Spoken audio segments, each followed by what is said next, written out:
Ja, Antlion ist ein Gothic-Horrorfilm, genau richtig, im Kern ein feministischer Film, wo halt ja, diese Täter-Opfer-Rollen ein bisschen umgedreht werden und vielleicht auch sich als Mann ein bisschen bewusst wird, was es da heißt, ausgeliefert zu sein in so einer Situation. Genau.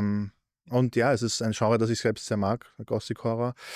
Und ja, also es ist ein Film, wo wir noch irgendwie das Gefühl haben, wir würden gerne einen längeren Film daraus machen oder eine Serie.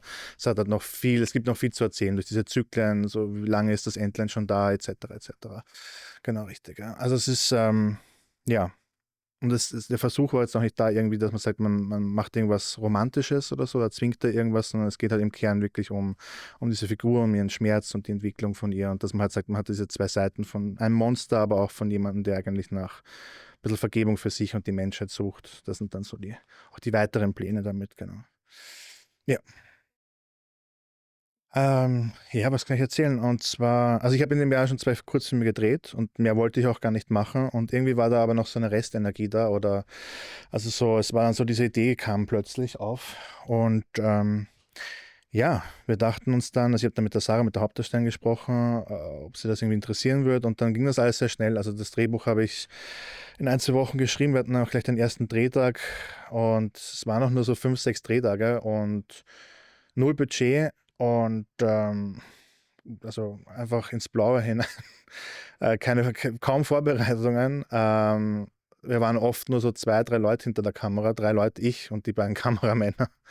Genau, also halt ein Miniteam, absolutes Miniteam. Glück gehabt mit den Locations, Glück gehabt mit meinen zwei Kameramännern, Klaus und Bino, und vor allem mit den beiden Hauptdarstellern, also Sarah Leidl und der Toni Matzl spielen das halt, die tragen das sehr mit ihrem Spiel, die spielen das sehr authentisch. Genau, und ja, wir haben beim Heurigen gedreht, die Szenen die im Zweiten Weltkrieg spielen, mit den Nazi-Uniformen. Und dann, also der war an dem Tag geschlossen, das war ein Montag. Und dann, das ist die lustige Geschichte, by the way. Und dann, ja, gab es da gerade die Weinwandertage in Wien und dann kam eine amerikanische Familie in den Heurigen hinein. Also es war abgeschlossen, es war offen für uns, damit wir halt Equipment aus dem Lastwagen holen können. Und dann kamen die rein, dann stehen die da, so eine richtig typische amerikanische Familie, Vater, Mutter, drei, vier Kinder, so Teenageralter. Und dann stehen da diese ganzen Leute in Nazi-Uniformen. Und ich war so, wrong door, Americans. You must go now. And the guy, the father, he laughed. The mother was like, what the fuck? And he said, yeah, I don't know, the tour is somewhere outside. So yeah, that was funny. So, yes.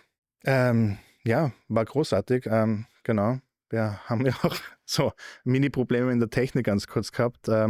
Und dann, genau, konnte ich schon mit dem Festivaldirektor davor ein bisschen plaudern und wir konnten das fixen. Also nein, super, tolle Kommunikation. Die Location ist super. Ich habe es sehr, sehr genossen. Ich habe mich sehr gefreut, dass der Film in Wien gezeigt wird bei einem Festival, das auf künstlerische Qualität setzt.